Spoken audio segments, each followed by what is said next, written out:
In this video, I want to look at what the world's most famous DMs do in their games, that new or average DMs don't. Maybe they do one or two of these things, but if you do all of these things, congratulations, you are better than average. I'm going to be using terms in this video like things really good DMs do, or traits great DMs have.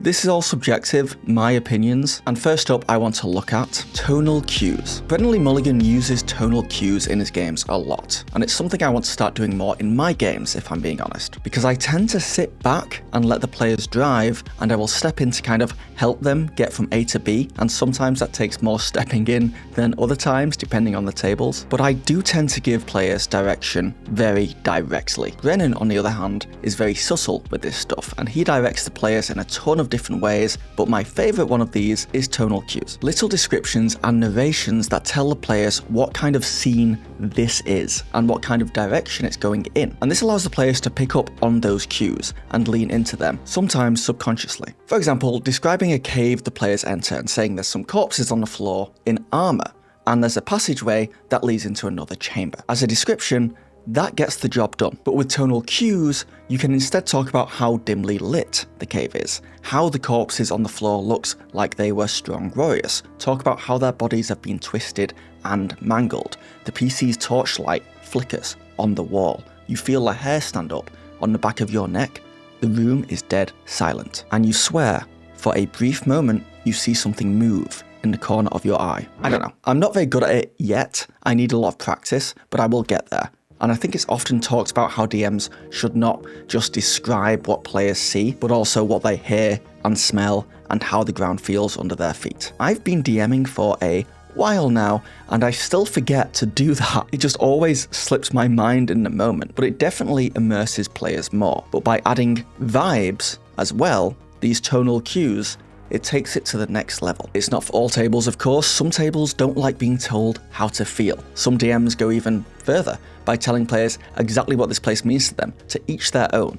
But there is certain ways around this. You could say, if you were a suspicious person, you may feel this. Or if you were easily scared, you would be looking towards the exit, ready to run at any moment. By describing to your players how their characters could be feeling if they were that type of person, you're still getting the same message across rather than saying you're scared right now or you're, confused or whatever. But yeah, control the tone with tonal cues. And this doesn't have to be horror related either, of course. You can, hint to your players that this scene is a light-hearted scene or a comical scene or a sexy scene or an emotional scene, depending on its tone, so the players can act accordingly. And next up, famous DMs have a structure. This is something I see in actual plays all the time, and often very tightly structured games are, because they're a production and they're created for entertainment, so there has to be a little more structure, a little tighter story and format, very equal spotlight thrown to each player, and of course the recap, the break, the middle, the cliffhanger at the end. That's all structure. But the truth is, one of the biggest complaints I've heard from players having a hard time with a DM, mostly players complaining on Reddit, is that things are just a little too sandboxy for them. It's too up in the air. Players don't always know what they should be doing or why they're doing it. And the reality is, if the DM spent a little more time thinking about structure, if they put a few more foundational pillars in place for the players to build off, then things would become a lot smoother. And this could mean different things for different DMs. For one, it could mean that there is a more tight story, a beginning, middle, and end. The players see story structure like this in TV shows, movies, books. They are ingesting it all the time in the modern world, and they'll just feel more comfortable moving through a story that has these similar points. I'll make a video soon going into exactly how to have, a beginning, middle, and end in a D&D game, but structure doesn't have to just mean story. It could be, for some DMs, the session itself. Like I said earlier, the recap, player introductions, a mini combat, a break for food, a social encounter, a puzzle, and then a final combat. And if the players go in a different direction, you can let them, but you have that initial structure to fall back on if you need to. Structure could also just mean having supports in place that allow players to know roughly what is going on at any given moment. And this could just be the DM, repeating themselves a lot. It can look like a very strong genre, for example, like a Western or horror, because once again, players understand genre probably more than they even realize. So when you say, this is a rom-com style thing or a zombie apocalypse style thing, they'll know what to expect to come next and they'll be able to lean into it. They won't feel as lost. Or structure can even mean just having like NPCs in the game that are constantly there to help guide the players. Big signposts that tell them what they're doing and why they're doing it, pretty much. The truth is, improvising a collaborative story with your friends is messy, and obviously you have to massage certain things to make it all fit together. A lot of DMs out there do just tend to wing their games without any structure and without much planning, and that's fine. Some DMs can pull it off, others will just really be helped by a little bit more structure.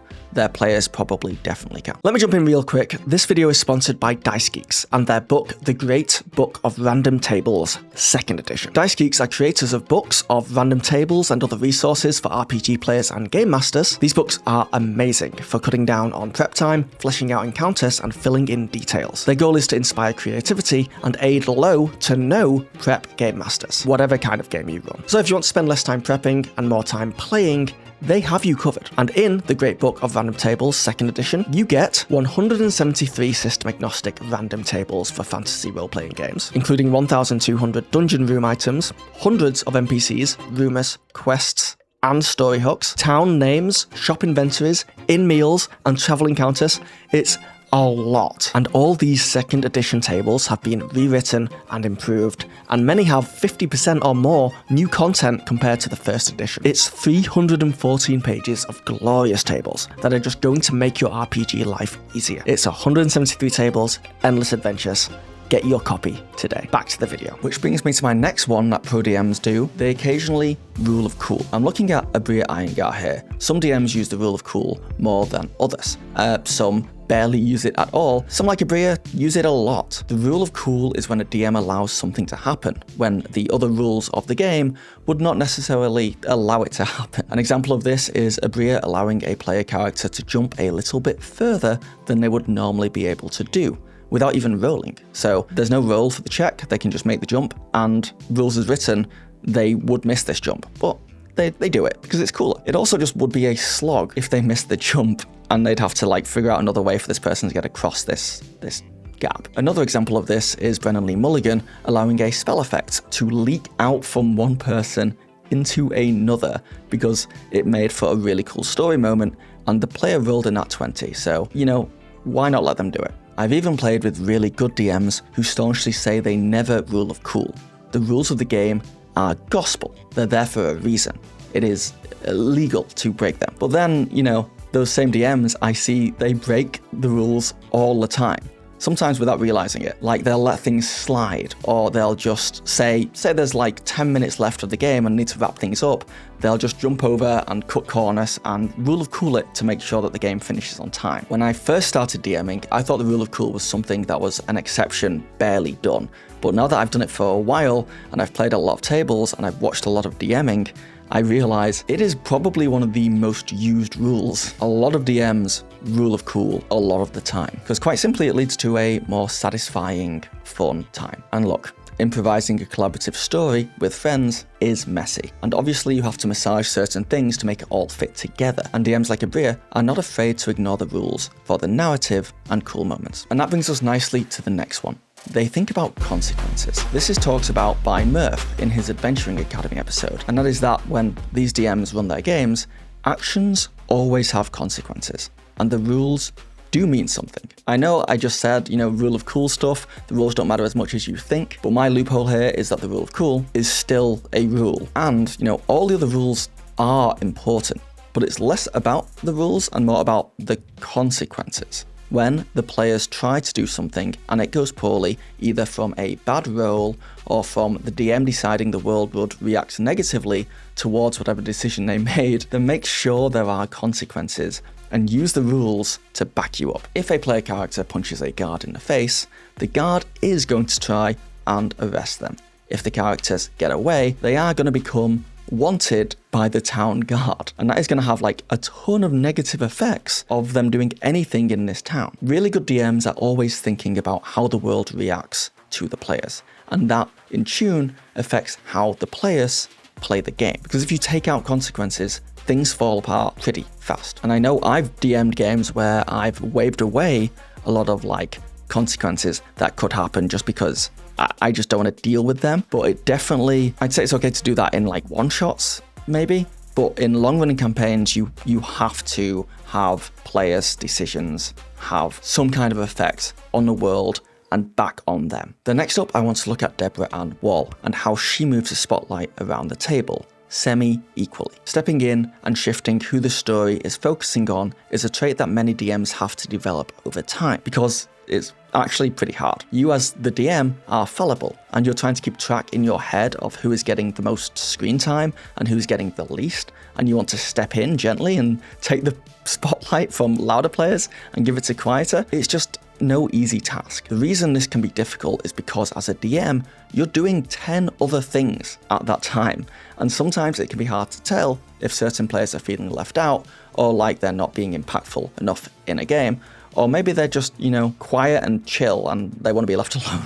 You also don't want to be a DM who rules over their table with an iron fist, micromanaging every little thing. But there are 3 times I think a DM should really step in and move the spotlight around. And I've seen Deborah Ann Wall do this a bunch. The first is when a player is obviously not getting enough attention, or a player is obviously hogging the spotlight too much. When this happens, you need to step in and say, that's great, Kyle, but Tyler has not been for a while. Let's see what they want to do first. Another time is when it really makes sense for the narrative for you to take control and take the spotlight and move it around.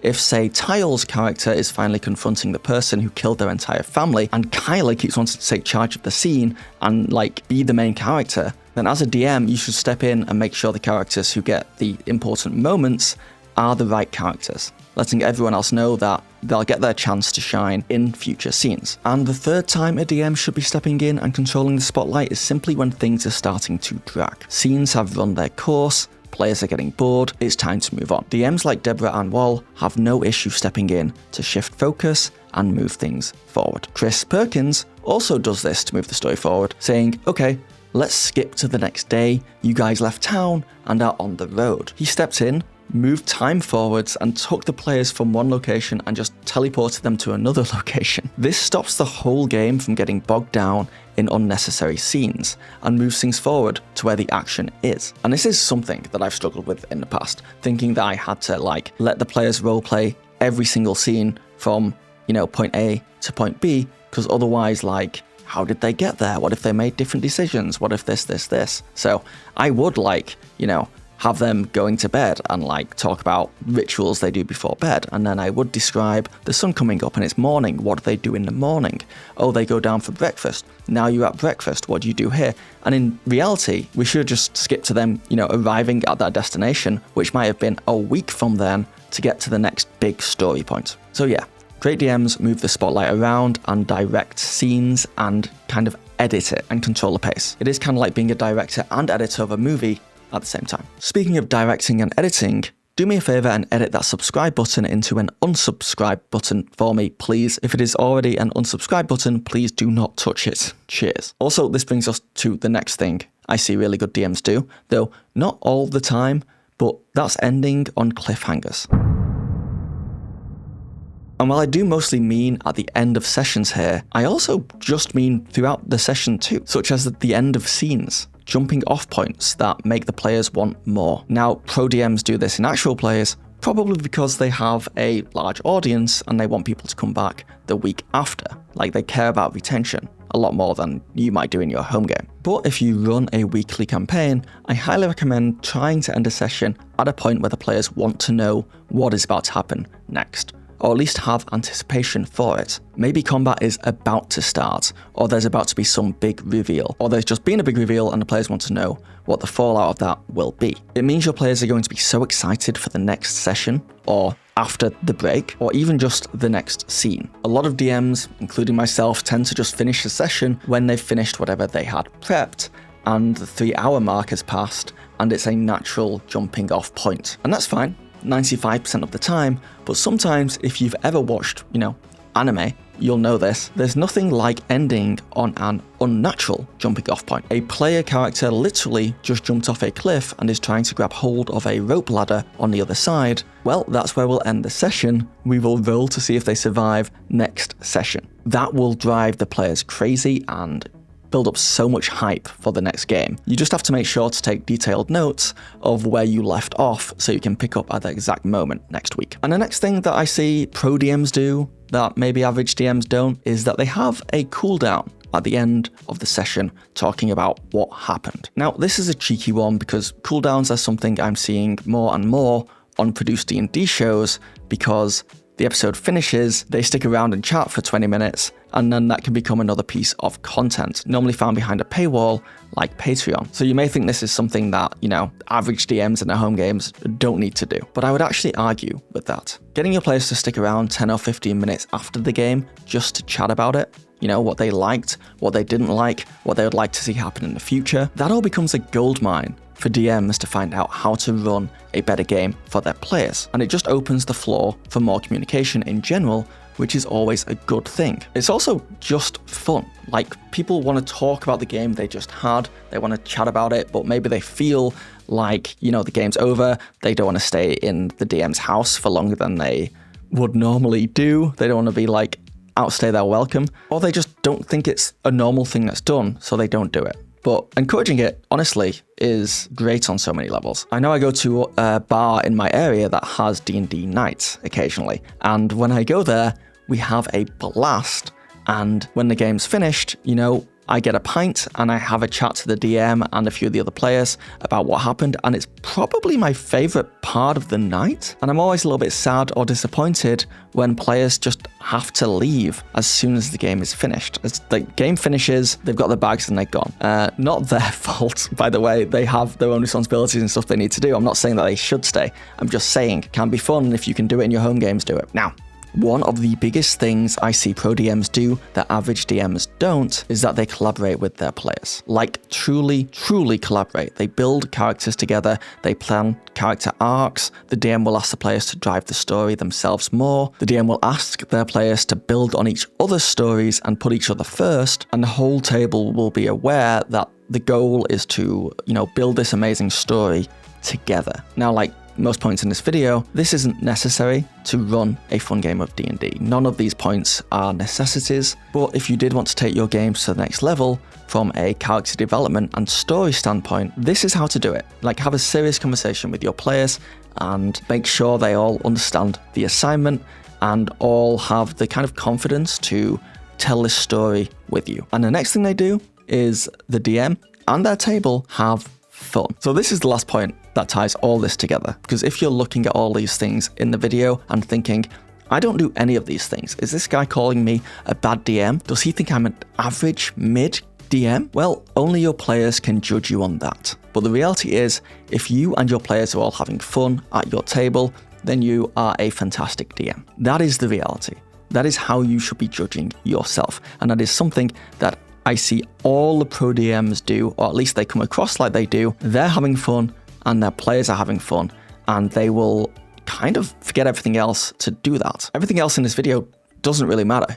Yeah, congratulations, you just wasted your time. But I certainly like doing all this stuff. You don't have to. It's here for you to take what works for your table and leave what doesn't. But as long as you're putting your table's fun first and making sure everyone is having a good time, and that includes yourself, by the way, then you are the best goddamn DM in the world. Eat your heart out, Brennan Lee Mulligan. That's right, the real treasure is the friends we made along the way. Let me know if there's anything you do at your table or that you see some DMs do where you're just like, most DMs don't do that. Or just leave a comment saying friends to let me know you made it to the end. It's great for the algorithm. Also confuses people when they just look at the comments and everyone's saying the word friends. And yeah, thank you for watching.